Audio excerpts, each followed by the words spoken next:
बिस्मिल्लाहिर्रहमानिर्रहीम। I am doctor करीम खान और उम्मीद है कि आप लोगों ने फ़िज़िक्स का पेपर अच्छा अटैम्प्ट किया होगा। काफ़ी इजी है और अकॉर्डिंग टू द ईटा के सिलेबस के मुताबिक है। तो चलिए स्टार्ट करते हैं एक्सप्लेनेशन। और कोशिश मेरी यही होगी कि चीज़ों को इंतहाई इजी तरीके से मैं एक्सप्लेन करूं ताकि आप कुछ नया भी सीखें और आपको कंसेप्ट भी क्लियर हो जाए। तो we start with MCQ number first. As you can see here, इसमें आपसे पूछा गया कि मास, वेलोसिटी और radius have 1, 2 and 3% respective errors, then find the uncertainty in the centripetal force. अच्छा, वी कैन सी कि सेंटीपीटल फोर्स का इक्वेशन हमारे पास क्या है, M V square by R. और हमें एरर गिवन है कि परसेंटेज एरर इन मास, जो परसेंट एरर है वो कितना है। मास में गिवन है 1% और वेलोसिटी में गिवन है एरर 2% और रेडियस में गिवन है 3%। अच्छा देखिए, इसका सिंपल रूल ऑफ थंब है कि चाहे फिजिकल क्वांटिटीज अगर मल्टीप्लाई हो रही हो तो हम परसेंटेज एरर को हम ऐड करेंगे, और अगर कहीं पावर हो तो पावर को हम फिर मल्टीप्लाई करेंगे। For example you can see here, अगर आप इसको देखें, अगर मैं फाइंड करूंगा परसेंटेज एरर इन फोर्स, तो देखिए मास में कितना एरर है 1%, मास का पावर क्या है 1 है, तो उसको आप ना लिखिए, प्लस वेलोसिटी में कितना एरर है 2%, तो इसका पावर भी 2 है। तो आपको मैंने कहा था कि पावर को हम मल्टीप्लाई करेंगे, तो देखिए 2 को मल्टीप्लाई करें विद 2%। और तीसरी बात, यहाँ पर आर रेडियस डिवाइड हो रहा है, लेकिन हम परसेंटेज एरर को डिवाइड नहीं करेंगे बल्कि हम उसको ऐड करेंगे।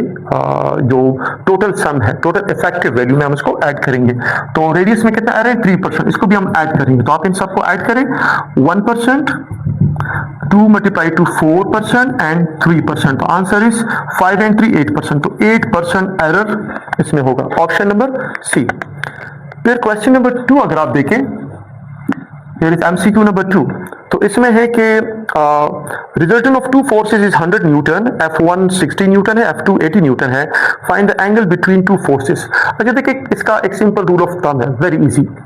आप इस पे अगर आप एक राइट एंगल ट्राइंगल लें, if I call it like A, I call it B and I call it C, तो इसके लिए सिंपल एक टेक्निक आप याद रखें या रूल ऑफ थंब आप याद रखें। अगर आप यहाँ पर ये एक सीरीज याद रखें 3 4 इक्वल टू 5, यानी अगर इसका मैग्नीट्यूड मैं 3 लूं, इसका मैग्नीट्यूड मैं 4 ले लूं, तो जब इसको मैं पाइथागोरस थ्योरम से सॉल्व करूंगा तो इसका जो आंसर होगा, जो रिजल्टेंट वेक्टर, इसका आंसर होगा 5। 3 4 5 की एक सीरीज है, अगर आप इस सीरीज को 2 से मल्टीप्लाई करें, 2 से, तो करेगा it become 6, this become 8 and this become 10। इस तरह आप इसको 3 से मल्टीप्लाई करें तो you will get a new series, a new sequence आपको यहाँ पर मिल जाएगा। तो और आप इसके साथ वेरीफाई भी कर सकते हैं। देखिए ना, जैसे अगर आप इसको सॉल्व करेंगे तो क्या करेंगे, सी का रिजल्टेंट कैसे फाइंड करेंगे, देखिए ए स्क्वायर प्लस बी स्क्वायर, तो अगर इसको आप 3 पुट करें 3, इसको 4 करें तो इट शुड बी देन 5। कैसे 5 आएगा, आप इसको करें जरा, 3 स्क्वायर 9, 4 स्क्वायर 16, दैट बिकम 25, तो आंसर क्या आएगा 5 आएगा, जो कि यहां पर है। इस अगर आप इसको अगर 6 करेंगे, इसको लेट्स डू इट अगेन, अब इसको दोबारा ट्राई करें,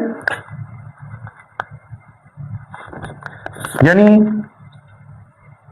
इफ यू कॉल इट 6, तो 6 का स्क्वायर क्या होगा 36, और यू कॉल इट 8, 8 का स्क्वायर क्या होगा 64, दैट इज बिकम 100, तो 100 का रूट क्या होगा 10 होगा।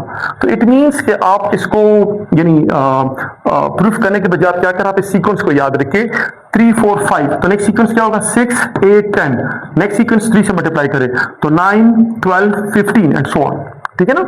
इस तरह अगर इसमें आप 0 पुट करें 60 और 80, तो ये क्या हो जाएगा 100 हो जाएगा। तो आप इस एमसीक्यू आप देखिए, एमसीक्यू नंबर 2 में आपको यही गिवन है कि अगर रिजल्टेंट जो है वो 100 है, कितना है 100, पुट हियर 100, और उसमें एक फोर्स कितना है 60 है और दूसरा 80 है, तो रिजल्टेंट अगर 100 है तो इन दोनों के दरमियान एंगल कितना है, तो एंगल यहां पर कितना है 90 है। तो इसका जो आंसर है option number C, option C 90 degree is the answer. Like देखें ना, ये अगर आपके पास 60 है और ये 80 है, तो देन दिस बिकम्स 100। तो ये कब होगा, जब इनके दरमियान एंगल क्या होगा 90 डिग्री होगा, तो ऑप्शन सी। अच्छा क्वेश्चन नंबर 3 अगर आप देखें, तो इसमें है कि if a body cover half of the distance with 4 metre per second and rest of the half of the distance with 6 metre per second, so the average speed of the car क्या होगी? तो that's very simple. MCQ number 3 आप check करें, इसमें ये given है, ये half distance है एंड ये हाफ डिस्टेंस है, S1 and S2, both distances are equal.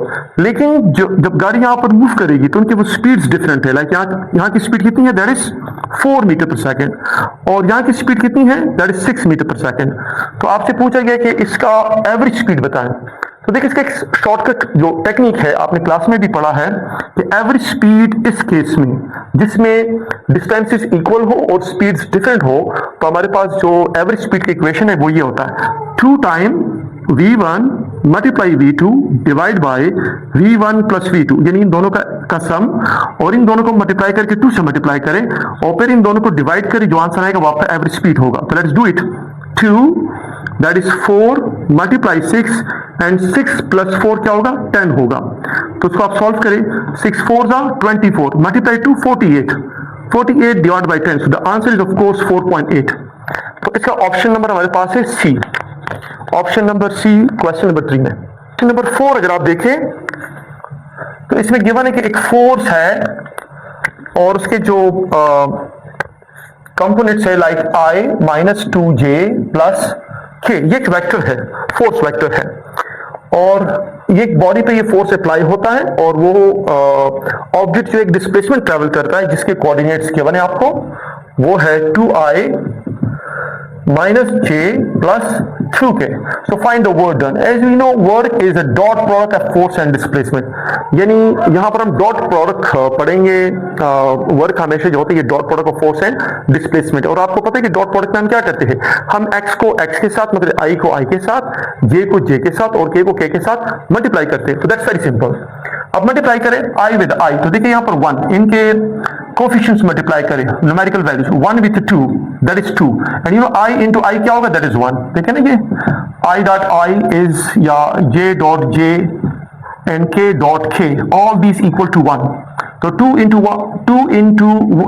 1, 2, I into I 1, minus into minus plus 2 into 1 2, J into J dot J क्या होगा? 1 होगा, प्लस इंटू प्लस प्लस होगा, और 1 इंटू 2 अगेन 2 होगा, और K dot K 1 होगा।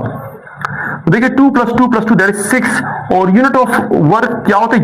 Joule होता है, जूल या joule, that is the answer. So आपका ऑप्शन नंबर इसमें सी है। एमसीक्यू नंबर 5 आप चेक करें, इसमें गिवन है कि 2 cars are moving with a velocity of 20 km per hour and 10 km per hour. What are the ratio of their maximum and minimum relative speed? अच्छा देखिए, relative speed का ये होता है, इसमें आपको 2 cars गिवन हैं और एक की स्पीड आपको गिवन है speed 1 that is 20 kilometre per our, और स्पीड 2 गिवन है 10 किलोमीटर पर आवर। तो देखें कि जो मैक्सिमम रिलेटिव स्पीड होगी ना, मैक्सिमम रिलेटिव से हमने इन दोनों को ऐड करना होगा, तो V1 प्लस V2, तो देखिए 20 प्लस 10 क्या होगा? That is 30 kilometre per our, और फिर मिनिमम मीन आप इन दोनों को सब्ट्रैक्ट कर रहे, तो मिनिमम रिलेटिव स्पीड क्या होगी? V1 माइनस V2, तो 20 minus 10 answer become 10 kilometre per our. So know the question is आप इन दोनों का क्या फाइंड करें? इन दोनों का आप रेशियो फाइंड करें। आई थिंक सो, यस, इन दोनों के रेशियोस क्या है? तो हम क्या करेंगे, देखिए मैक्सिमम की रेशियो को डिवाइड करें मिनिमम की रेशियो। देखिए मैक्सिमम की वैल्यू हमारे पास क्या है? दैट इज 30, और मिनिमम की हमारे पास वैल्यू कितनी है? 10, तो ये दोनों कैंसिल होंगे, the answer is 3:1। Option number D इसमें है। क्वेश्चन नंबर 6 में है, if 2 cars having their maximum and minimum relative speeds 80 and 60, this is numerical number 6, और इसमें गिवन है कि आपके पास जो रिलेटिव स्पीड है, मैक्सिमम रिलेटिव स्पीड, तो वो क्या होगा? रिलेटिव के लिए हम दोनों को क्या करेंगे? ऐड करेंगे, और फिर वो कह रहे हैं कि जो मिनिमम है, मिनिमम रिलेटिव, तो उन दोनों को हम क्या करेंगे? वो सब्ट्रैक्ट करेंगे। तो अब मैक्सिमम और मिनिमम की वैल्यू हमें गिवन है। ये बेसिकली ये क्वेश्चन नंबर 6 जो है ना, ये क्वेश्चन नंबर 5 का आप कह सकते हैं कि एक रिवर्स है, ये एक रिवर्स क्वेश्चन है उसका, ठीक है ना। तो इसमें ये कि मैक्सिमम और मिनिमम रिलेटिव स्पीड्स गिवन है, और हमें एक्चुअल स्पीड्स हमसे पूछे गए कि वो फाइंड करें, इन हमने V1 V2 फाइंड करने हैं। तो देखिए इसका बड़ा आसान तरीका है, आप इसको कह दें मैक्स और उसको कह दें मिनिमम, और इनको ऐड कर दे, सिंपल अलजबरा, इनको ऐड कर तो कैंसिल हो जाएंगे। तो ये क्या हो जाएगा, V max minus sorry plus V minimum is equal to V1, ये 1 प्लस 1 क्या हो जाएगा, 2V1 हो जाएगा। तो अगर हमें V1 फाइंड करें तो V1 किसके बराबर होगा, ये मैक्सिमम और मिनिमम को आप ऐड करें और 2 पे डिवाइड करें तो आपके पास V1 आ जाएगा, ये आ जाएगा। और सिमिलरली अगर आप देखें ना, अगर आप इसके साइन चेंज करें, यहां पर आप माइनस पुट करें, यहां पर माइनस पुट करें, यहां पर प्लस पुट करें, तो ये दोनों कैंसिल हो जाएंगे। तो आपका जो V2 होगा, V2 को मैं डायरेक्ट लिख देता हूं, आप इसको यहां से कर सकते हैं, इसको माइनस करें, इसको माइनस, इसको प्लस कर दे, तो ये कैंसिल हो जाएगा और ये 2V2 बन जाएगा। तो इसका तरीका ये होगा, सिंपल मैं डायरेक्ट लिख देता हूं V2, ये max minus minimum divide by 2। ये आप ये टेक्निक याद रखिए, जब आपको मैक्सिमम और मिनिमम रिलेटिव स्पीड्स गिवन हो और आपने एक्चुअल स्पीड्स को फाइंड करना, तो आपने क्या करना है, दोनों को ऐड करें, डिवाइड बाई 2 करें, इससे आपके पास V1 आ जाएगा।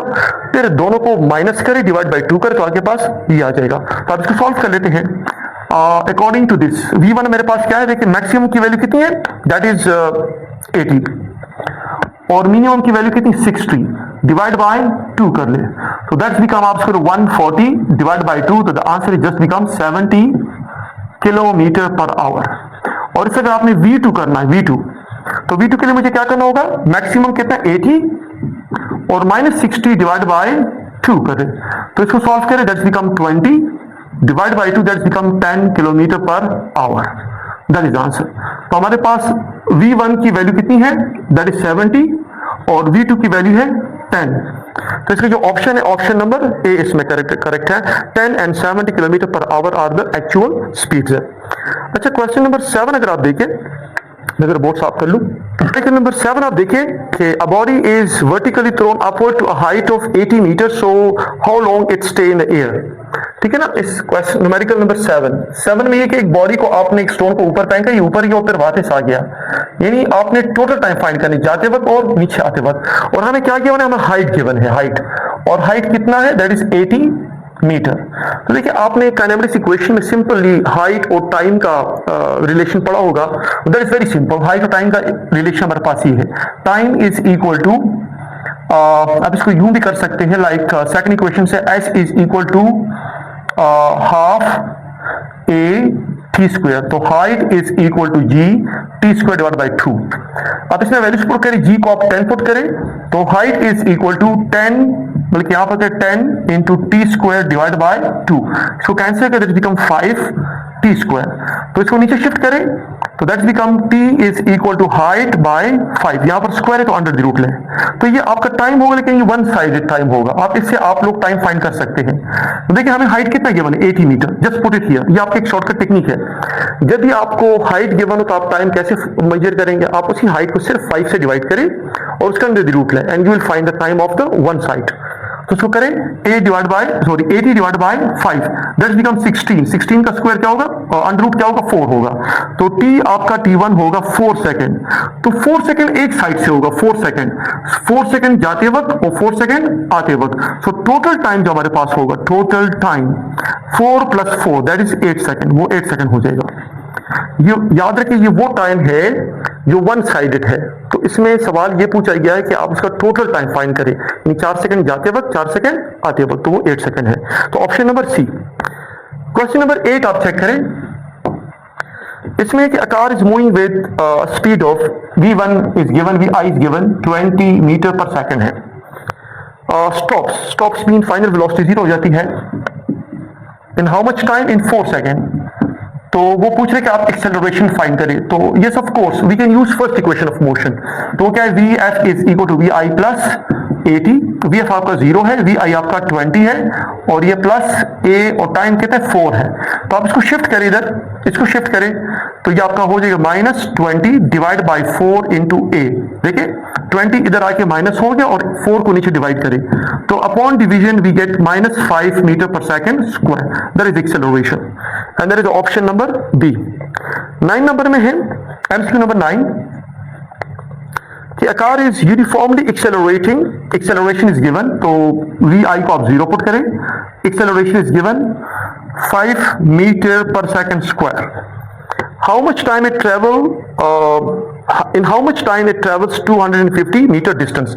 इन वो कह रहे अगर ये बॉडी अगर 250 मीटर का डिस्टेंस ट्रेवल करती है तो कितने टाइम में कवर करती है। तो यहाँ पता है डिस्टेंस और टाइम का जिक्र है तो I must be using second equation of motion, ठीक है ना। मैं सेकंड इक्वेशन यूज करूंगा।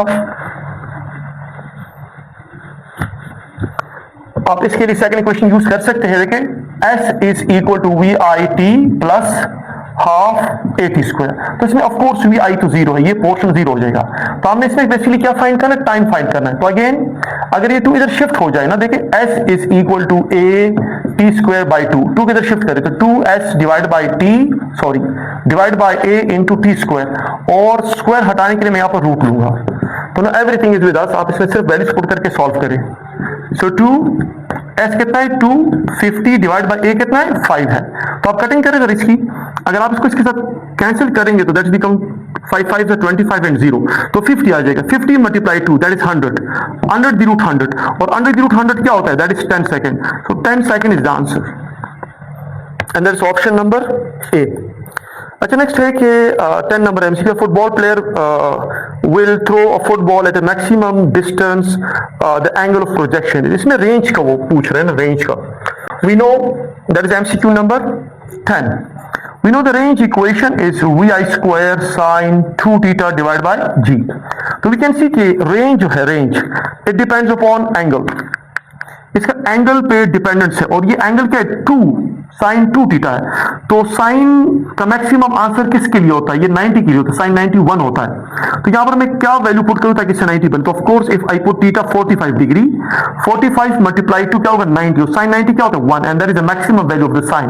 तो मतलब ये कि अगर मैं चाहता हूं कि अगर रेंज मैक्सिमम हो जाए तो फॉर द मैक्सिमम रेंज मुझे इस बॉडी को प्रोजेक्ट करना होगा किस एंगल पे 45 पे, क्योंकि 45 multiply to become 90 and sin 90 gives me 1, that is mean maximum value.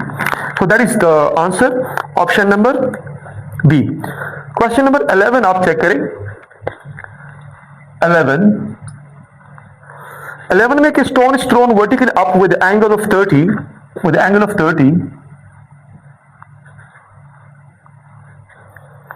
with initial velocity भी given है, that is 20 metre per second है। तो टेकिंग ग्रेविटी 10, ग्रेविटी की वैल्यू वो कह रहे कि आप 10 ले लें मीटर पर second square. What is the maximum height, देखिए अगर आप हाइट इक्वेशन चेक करें that is v i square sine square theta divide by 2 time gravity. ये हाइट इक्वेशन आप इसको याद रखना है, प्रोजेक्टाइल में आपने पढ़ा होगा। Just put the values here and you will get the answer. देखिए यहां पर वी आई की वैल्यू 20 है, तो don't take the square, write it twice. इसको मैंने 2 दफा लिखा, मतलब है कि यहाँ पर स्क्वायर है। अच्छा यहाँ पर एक और बात याद है कि साइन 30 जो होता है ना, साइन 30 दैट इज हाफ, ये हाफ के बराबर होता है। तो आपको मोस्टली जब भी एमसीक्यूज दिए जाते हैं, क्योंकि कैलकुलेटर अलाउड नहीं होता, तो आपको ऐसी वैल्यूज दी जाती है जिनकी कैलकुलेशन आसान होती है।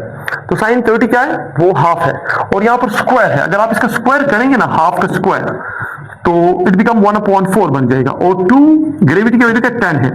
तो देखिए ये तो 20 और एक 20 कैंसिल हो जाएगा, इट्स 20, और 1/2 क्या 4 हो जाएगा, कैंसिल कर यू गेट जस्ट 5 मीटर। तो 5 metre is the answer and that is option number A, option number A है। अच्छा न्यूमेरिकल एमसीक्यू नंबर 12 आप चेक करें।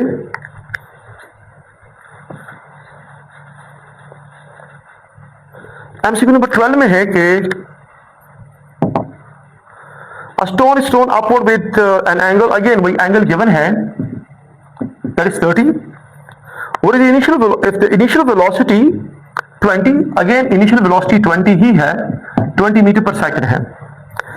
Gravity 10, what is the total time of flight, इन लोगों के टोटल टाइम ऑफ फ्लाइट। अच्छा हमारे पास जो टोटल टाइम ऑफ फ्लाइट का इक्वेशन हो ये है 2vi sine of the angle divide by gravity.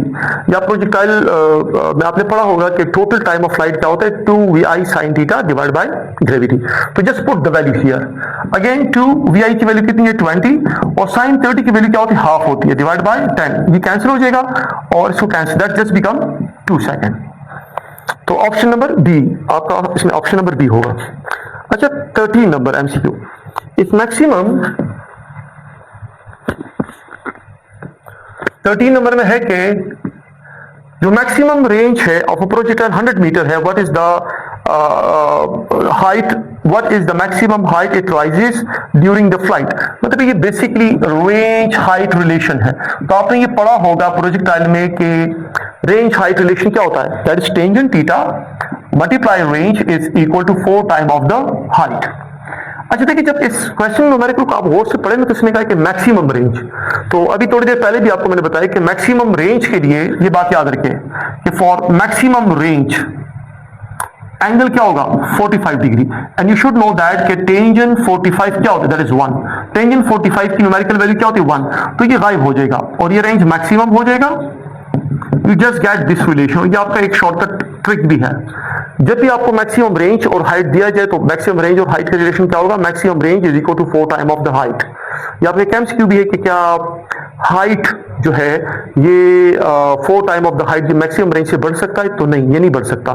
Maximum आपका जो रेंज है ये 4 टाइम ऑफ द हाइट के बराबर होगा या इससे कम होगा।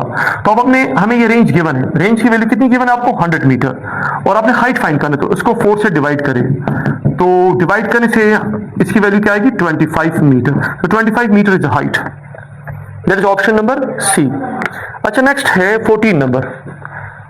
14 नंबर में है कि range of projectile on horizontal plane is same for the following pair of angle. देखिए ये शायद आप लोगों ने अपने क्लासेस में प्रोजेक्टाइल में पढ़ा है कि रेंज की जो वैल्यूज है T1 प्लस T2, जो आपके पास जो अगर एंगल हम कोई भी दो ऐसे एंगल ले लें, अगर उनको हम ऐड करें उनका आंसर क्या हो 90 हो, complementary angles. Like for example 30 और 60, 30 और 60 को ऐड करने से हमारा आंसर क्या आता है 90 डिग्री आता है। तो इन दोनों के लिए रेंजेस के वैल्यू क्या होंगे, वो सेम होंगे, जिनको हम कंप्लीमेंट्री एंगल्स कहते हैं।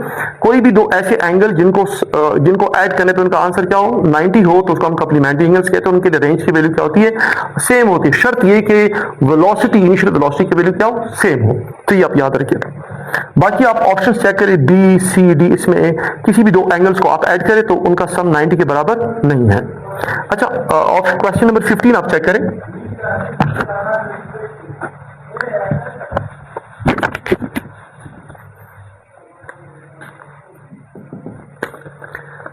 में if a ship engine produce a thrust, कितना force, that is 120 kilo newton, और इसकी जो वेलोसिटी ये प्रोड्यूस करती है that is 40 metre per second. तो कह रहे कि इंजन का पावर है, तो वी नो दैट कि the dot product of force and velocity is called power, F dot V is called power. आप दोनों को सिंपल मल्टीप्लाई करें, तो सिंपल मल्टीप्लाई करें 120 किलो है साथ 40, तो ये किलो और पावर का यूनिट क्या होता है वॉट, तो किलो वॉट हो जाएगा। तो इनको आप मल्टीप्लाई करें जरा, तो इसका आंसर क्या होगा, इसका आंसर होगा 4800 kilo watt. Let me check the answers. अच्छा ये इसके जो आंसर है सी, लेकिन सी में आप ये पॉइंट हटाएं और 00 डालें, ये करें, या किलो के बजाय आप इसको मेगा भी कर सकते हैं। अगर आप इसको यूं करें ना, देखिए 0.123, तो 4.8 किलो के बजाय फिर ये क्या हो जाएगा, अगर आप इसको पॉइंट पे शिफ्ट करते हैं तो दिस बिकम 4.8 इंटू 10⁻³ और किलो वॉट, तो ये दोनों दोबारा ये मेगा वॉट हो जाएगा। तो इसकी जरा ये करेक्शन आप जरा कर लें, या तो ये 4.8 मेगावाट कर लें या इसको 4800 किलो वॉट कर लें, ये करेक्शन करें, ऑप्शन नंबर सी। बाकी ऑप्शन सी करेक्ट है, लेकिन इसमें ये करेक्शन आप जरा करें। अच्छा एमसीक्यू नंबर 16 आप चेक करें। 16 में two different points of radii R1 R2 on same rotating disc, the ratio of their time period क्या होगा। अच्छा देखिए ये हमारे पास एक बॉडी है और इस पे दो रेडियाई गिवन है आपको, दो different radii. Like for example this is R1 और ये पॉइंट जो है ये R2 है। तो क्या ये बॉडी रोटेट कर रही है, तो इनका टाइम पीरियड क्या होगा। ये याद रखें रोटेटिंग बॉडी के लिए जो एंगुलर क्वांटिटीज होती है ना, जैसे आपके पास है theta, omega, alpha, time period, frequency, ये सारी कांस्टेंट होते हैं, ठीक है ना, ये सेम होते हैं। बेशक पॉइंट्स डिफरेंट हो लेकिन ये सारी क्वांटिटीज इनके लिए क्या होंगे, सेम होंगे। और यहां पर जो टेंजेंशियल क्वांटिटीज होती है लाइक एस, वी, ए वगैरह वगैरह, ये पॉइंट्स इसमें क्या होंगे, ये इसमें डिफरेंट होंगे, ठीक है ना, ये डिफरेंट होंगे, ये याद रखें। तो यहां पर चूंकि वो टाइम पीरियड पूछे तो टाइम पीरियड के वो कह रहे हैं कि इसका टाइम पीरियड और उसके टाइम पीरियड का रेशो क्या होगा, यानी T1 T2 का रेशो क्या होता है, 1:1 ही होगा, यानी वो सेम होगा। इन वो चेंज नहीं होगा, तो इससे वो सेम होगा, लिहाजा उनकी रेशो क्या होगी, 1:1 ही होगी। अच्छा, नेक्स्ट एमसीक्यू जो है, एमसीक्यू नंबर 17, वही कि टू डिफरेंट पॉइंट्स आर 1 और 2। अब देखिए ये क्वेश्चन रिपीट हुआ, लेकिन इसमें अब सवाल जो है वो टाइम पीरियड या एंगुलर क्वांटिटीज का नहीं, बल्कि वो टेंजेंशियल वेलोसिटीज का है। तो अब वो आपको मैंने आप लिखा है कि सेम बॉडी जब रोटेट करेगी तो रोटेटिंग बॉडीज के लिए ये जो टेंजेंशियल क्वांटिटीज होती है डिफरेंट होती है, तो उनका तरीका फिर ये 17 नंबर आप चेक करें। 17 हम सिंपल ये करेंगे v is equal to r omega, तो दिस इज कांस्टेंट, तो हम इन दोनों का एक रिलेशन बना सकते हैं। देखिए v1 is equal to r1, v2 is equal to r2। देखिए r1 किसके बराबर है, simple r1 is equal to it's given, ये बराबर है हमारे पास 2 सेंटीमीटर, ये 2 सेंटीमीटर है और ये दूसरा 3, तो ये दोनों कैंसिल हो जाएंगे, तो इनकी रेशो होगी 2:3। तो टेंजेंशियल वेलोसिटीज डिफरेंट होंगे, इस तरह एक्सेलरेशन भी डिफरेंट होगा, डिस्प्लेसमेंट जो टेंजेंशियल डिस्प्लेसमेंट है ये भी डिफरेंट होगा, लेकिन एंगुलर क्वांटिटीज हमारे पास सेम होंगे, तो इसमें ऑप्शन नंबर बी है। अच्छा, 18 नंबर आप चेक करें। 18 नंबर एक बड़ा इंटरेस्टिंग क्वेश्चन और ये ईटे का बड़ा फेवरेट है, relation between kinetic energy and momentum. तो यू हैव सीन इट, ये रिलेशन हमारे पास है, kinetic energy is equal to momentum square divide by 2m। देखिए यहाँ पर 3 quantities, energy, momentum and mass. अगर हम मोमेंटम को कांस्टेंट करें तो एनर्जी और मास का ताल्लुक क्या है, इनवर्स है। तो ये सवाल ये कि आपके पास 3 particle, electron, proton and alpha particle है, और इन तीनों के हैव सेम मोमेंटम, इनके मोमेंटम सेम है, तो काइनेटिक एनर्जी किसकी ज्यादा होगी। तो जब मोमेंटम कांस्टेंट होगा तो एनर्जी और मास का रिलेशन क्या, इनवर्स है। तो देखिए इन तीनों में मास किसका कम है, इलेक्ट्रॉन का कम है, तो हम कह सकते इलेक्ट्रॉन की काइनेटिक एनर्जी जो है वो सबसे ज्यादा होगी, क्योंकि इलेक्ट्रॉन का मास कम है, और अल्फा पार्टिकल की काइनेटिक एनर्जी सबसे क्या होगी, कम होगी। 19 नंबर एमसीक्यू आप चेक करें, ये एमसीक्यू फिर दोबारा है। 19 में है कि इलेक्ट्रॉन, प्रोटॉन, अल्फा पार्टिकल्स है, लेकिन आप इसकी काइनेटिक एनर्जी सेम है। अगर आप देखिए आप इसको कांस्टेंट करें तो शिफ्ट दिस ओवर हियर, देखिए 2m को इधर शिफ्ट करें, 2m and that is kinetic energy is equal to p square, इसको आप कांस्टेंट करें तो इस वक्त आपका मास और मोमेंटम का ताल्लुक है वो डायरेक्ट है, यानी जिस पार्टिकल का मास ज्यादा होगा उसका मोमेंटम भी ज्यादा होगा। तो इलेक्ट्रॉन, प्रोटॉन और अल्फा पार्टिकल में मास किसका ज्यादा है, अल्फा का। तो अल्फा यानी अल्फा पार्टिकल जो हमारे पास है उसका मोमेंटम फिर सबसे ज्यादा होगा और इलेक्ट्रॉन का मोमेंटम सबसे कम होगा। तो इसमें ऑप्शन नंबर 19 में ऑप्शन नंबर है सी। 20 नंबर एमसीक्यू आप चेक करें।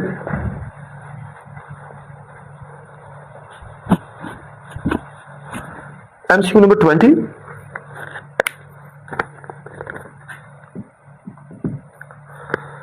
में है कि a body is falling freely under gravity, how much distance it falls during 7 second of its motion.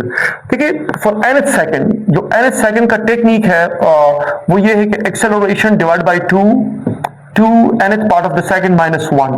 तो इसमें कि ये हमारे पास ग्रेविटी है, बॉडी फ्री फॉल कर रही है, तो पुट इट इक्वल टू 10, इसको 10 के बराबर पुट करें, ये 2 हो जाएगा 2, और nth हमारे पास क्या वो 7 है, माइनस 1, तो उसको डिवाइड करें, बिकम 5, और 7 मल्टीप्लाई 2 14, 14 माइनस 1 13, तो इनको मल्टीप्लाई कर that answer is become 65 metre. That is answer option number B. MCQ number 21 आप चेक करें। इसमें है कि एक प्रोजेक्टाइल है explode during flight, so what happens to its momentum and kinetic energy. ये याद रखिए, अगर आपके पास एक फ्लोट प्रोजेक्टाइल फ्लाई कर रहा है और लेट्स सपोज वो यहां पर एक्सप्लोड कर जाते हैं, उसके कोई 2 पार्ट्स बन जाते हैं, ऐसे 2 पार्ट्स बन जाते हैं, तो वी नो दैट जब आप कोई बॉडी एक्सप्लोड करती है, मास कम होता है, तो मोमेंटम में कंजर्व होता है, इस law of conservation of linear momentum, momentum conserve होगा। तो जब मोमेंटम का इक्वेशन आपको पता भी है कि P is equal to mv, अगर आप मास को कम करेंगे तो वेलोसिटी क्या करेगी, इंक्रीज हो जाएगी, यानी ड्यूरिंग फ्लाइट इनकी वेलोसिटी कम थी, मास ज्यादा था, आफ्टर एक्सप्लोजन उनका मास कम हो गया लेकिन वेलोसिटी बढ़ जाएगी, तो इससे मोमेंटम पे कुछ फर्क नहीं पड़ेगा, मोमेंटम क्या होगा वो कांस्टेंट रहेगा। लेकिन चूंकि मास अब now let's see the kinetic energy that is half mv square, आपने मास कम कर दिया, वेलोसिटी बढ़ गई, देखिए मास कम हो गया, वेलोसिटी बढ़ गई, तो क्या काइनेटिक एनर्जी भी सेम होगी, नो, काइनेटिक एनर्जी बढ़ेगी। क्यों बढ़ेगी, क्योंकि काइनेटिक एनर्जी का जो वेलोसिटी डिपेंडेंस है वो स्क्वायर टाइम है, यानी वेलोसिटी का इफेक्ट ज्यादा होगा, तो मतलब काइनेटिक एनर्जी क्या करेगी, वो इंक्रीज करेगी।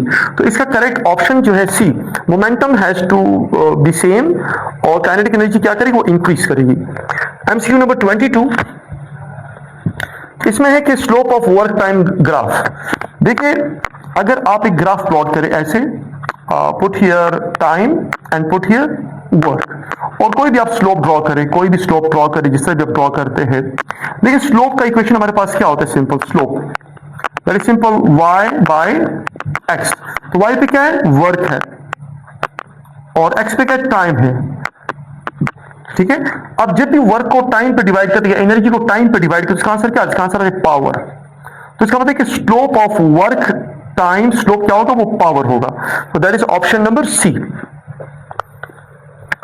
एमसीक्यू नंबर 23 है कि a sand filled ball है with a hole in the bottom, as the ball oscillate sands fall down, what happens to the time period of the system। देखिए it's very interesting MCQ. ये एक pendulum है और यहाँ पर एक ball है, उस बॉल को हमने फिल किया है, we filled it with sand, और यहाँ पर एक हम होल बना लेते हैं। तो जब यहाँ पर हम होल बनाएंगे तो क्या होगा, सैंड नीचे गिरेगा ना, तो सैंड गिरने से तो मास कम होगा, और हमने पढ़ा कि टाइम पीरियड की इक्वेशन हमारे पास क्या है, that is 2 pi length by gravity, यानी यहाँ पर मास का कोई जिक्र नहीं है।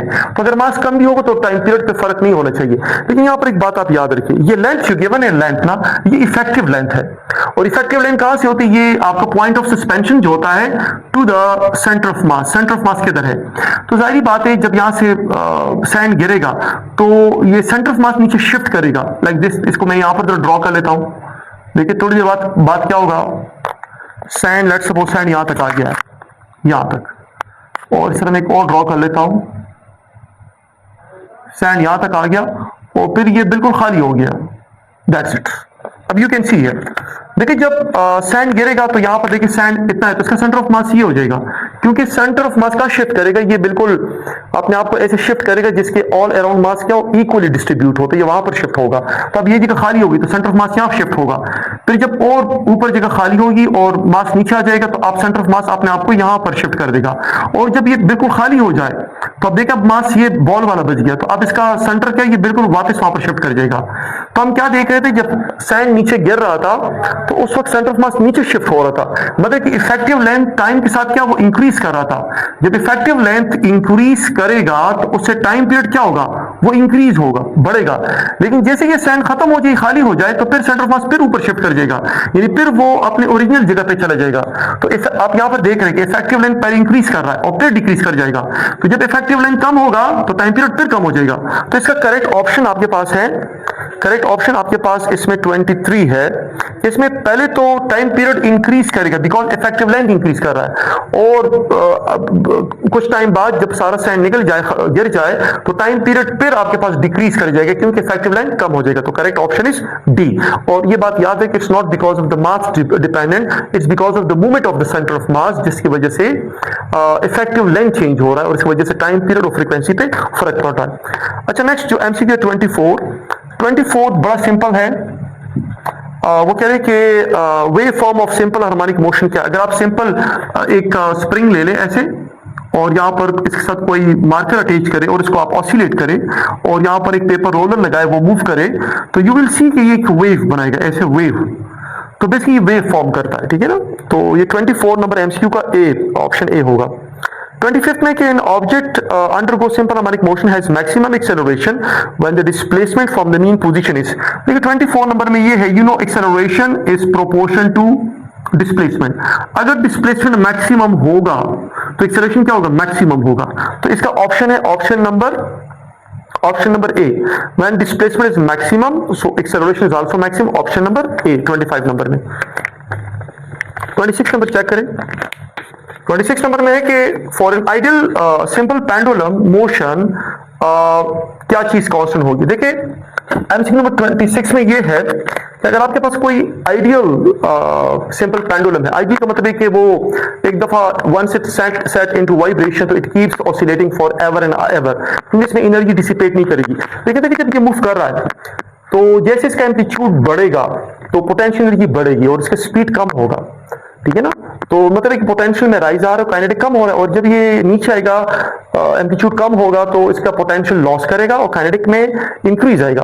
मतलब काइनेटिक और पोटेंशियल दोनों चेंज हो रहे हैं। लेकिन आपको ये भी पता है कि जब ये बॉडी ऊपर से नीचे आएगी तो पोटेंशियल में लॉस और काइनेटिक में गेन आएगा, तो दोनों का जो सम टोटल एनर्जी है वो सेम होगा।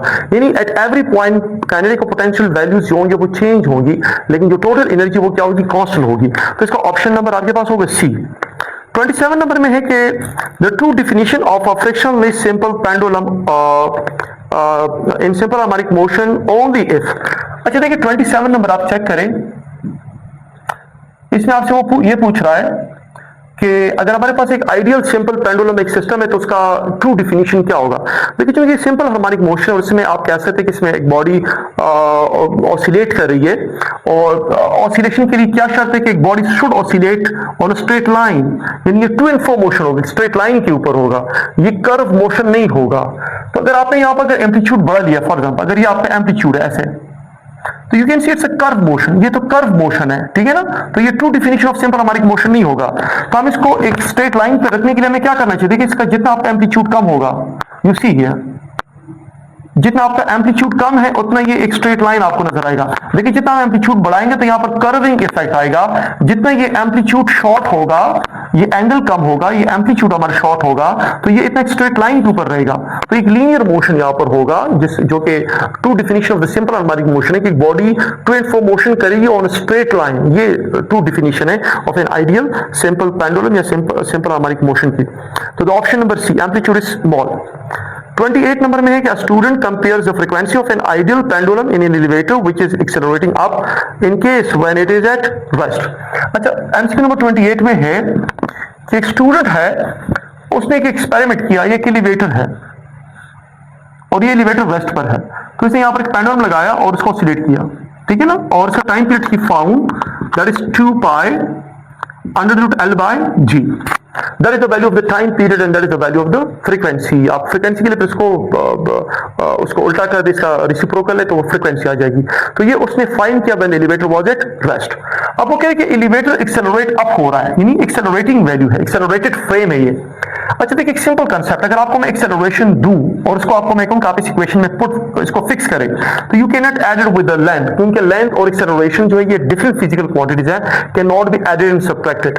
लेकिन आप इसको ग्रेविटी के साथ ऐड या सब्ट्रैक्ट कर सकते हैं, बिकॉज ग्रेविटी का यूनिट क्या है, मीटर पर सेकंड स्क्वायर, और एक्सेलरेशन का भी यही है। तो अब क्योंकि बॉडी ऊपर जा रही है, तो अगर आप इसको करें ऊपर डायरेक्शन में हम वेक्टर को पॉजिटिव और नीचे हम इसको माइनस लेंगे, तो यू कैन राइट कि जब ये ऊपर की तरफ एक्सेलरेट करेगा तो the new time period can be something like this.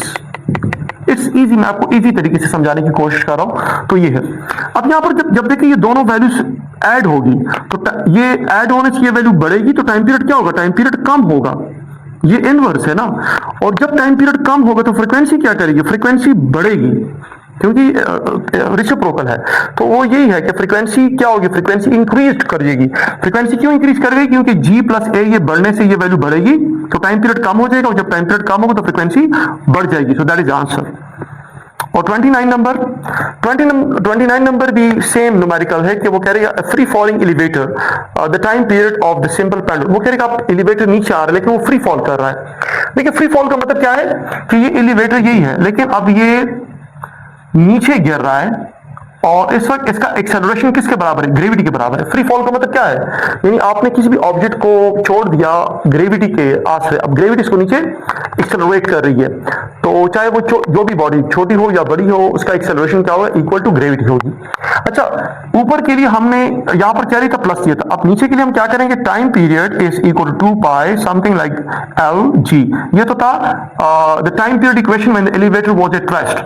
तो ऊपर जाने के लिए मैंने क्या लिखा था, प्लस। अब नीचे आने के लिए मैं क्या पुट करूंगा, माइनस ए।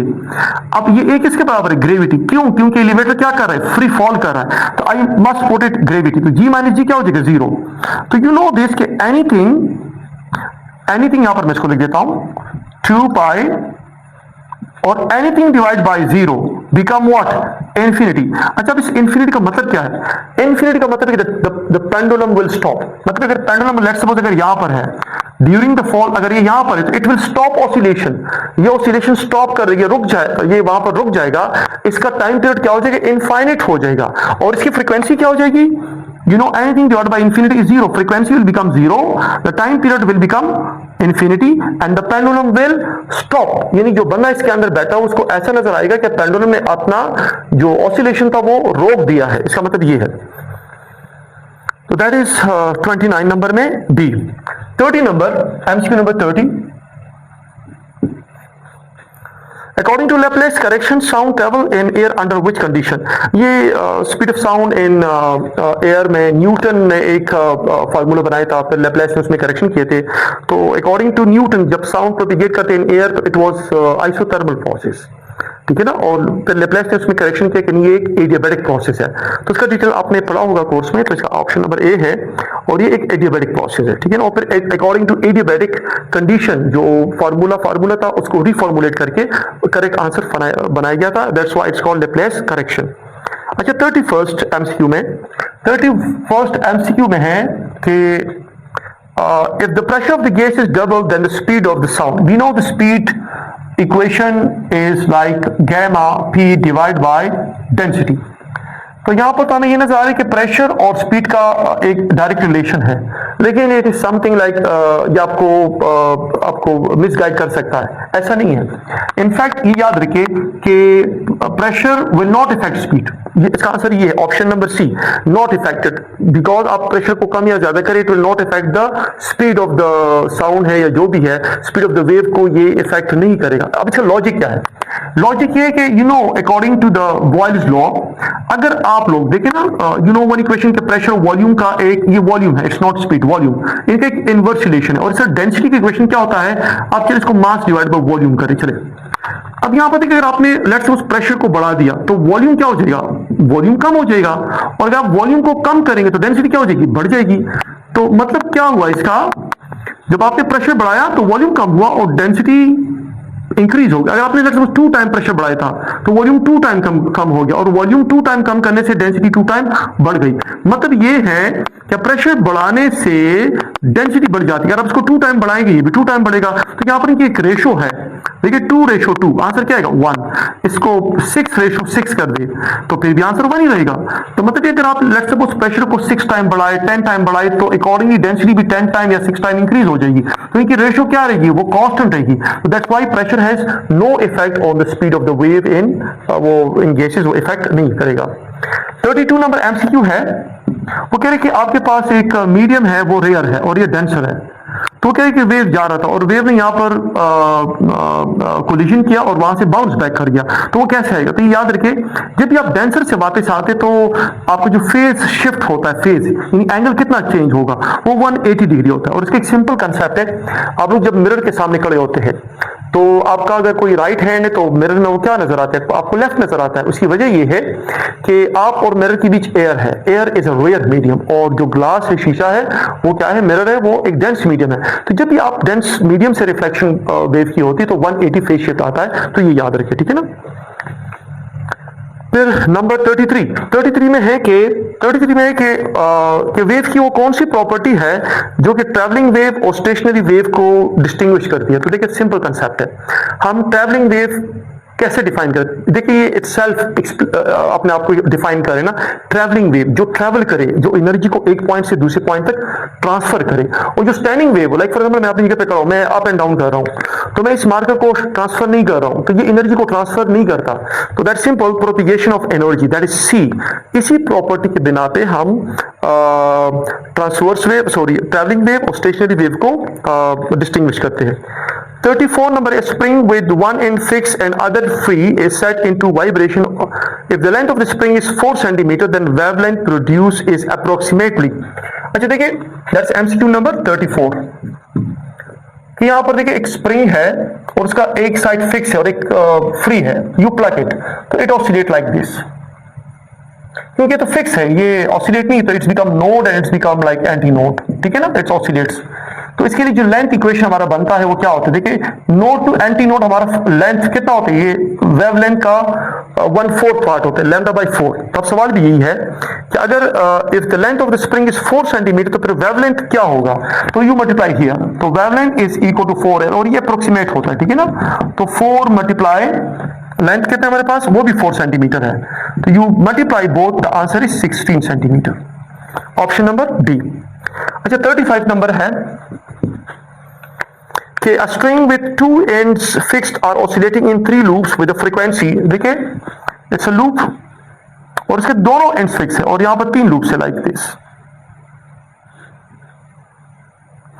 यानी इस वक्त इसकी जो फ्रीक्वेंसी वो f3 है, तो वो कह रहे हैं कि f3 आपके पास कितनी, वो 60 हर्ट्ज है, ठीक है, because it's oscillating in 3 loops. तो क्या आप इसकी फंडामेंटल फ्रीक्वेंसी f1 फाइंड करें, तो we know the basic equation कि f3 is equal to 3 time f1 fundamental frequency, और ये इसका एक इंटीग्रल मल्टीपल है। तो what is that, that is 60 divide by 3, तो you divide both, you get what, 20 hertz. तो 20 hertz is the fundamental frequency. अच्छा फिर एमसीक्यू नंबर 36 और लास्ट एमसीक्यू है, ये कि a string with two ends fixed, if it's oscillating, if oscillations are increasing and the number of loops increasing gradually, then what of the following wave speed remains unchanged। अच्छा ये याद रखिए, अगर आपके पास एक स्ट्रिंग है, आप इसको अप्लाई किया, आपने इसको एक लूप में ऑसिलेट किया, किसी और जगह पे करें आप ऑसिलेशन फ्रीक्वेंसी बढ़ाए, तो it may be oscillating like in 2 loops, फिर करें फिर 3 लूप्स में हो जाएगी ये, लाइक इन 3 लूप्स, फिर करें 4 लूप्स एंड सो ऑन। तो जितने इसकी देखिए इसकी फ्रीक्वेंसी क्या हो रही है, चेंज हो रही है, फ्रीक्वेंसी चेंज हो रही है, वेवलेंथ भी चेंज हो रहा है, ठीक है ना, ये सारी चीजें चेंज हो रही है, ये चेंज हो रही है इसमें।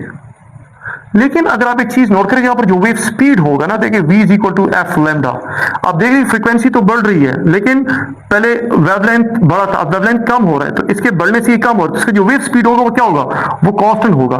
तो जब तक मीडियम सेम होगी, जब तक आप मीडियम को चेंज नहीं करेंगे, तो v is equal to f lambda, इसमें ये 3 चीजें ना, speed of a wave, frequency and wavelength, इन तीनों में कौन सी चीज सेम रहेगी, जब आप मीडियम को सेम रखेंगे तो वो स्पीड है, speed has to remain constant, ये कांस्टेंट होगा या सेम होगा, ठीक है ना। और इस तरह जब हम एक वेव जब एक मीडियम से दूसरे मीडियम में जाती है, तो फिर कौन सी चीज सेम रहेगी, ये याद रखें, वो है वेवलेंथ, सॉरी फ्रीक्वेंसी सेम रहेगी और फिर स्पीड और वेवलेंथ में फर्क आएगा। और इस केस में क्या होगा, जब तक मीडियम सेम होगी, तो फिर आपके साथ जो स्पीड है वो सेम होगा।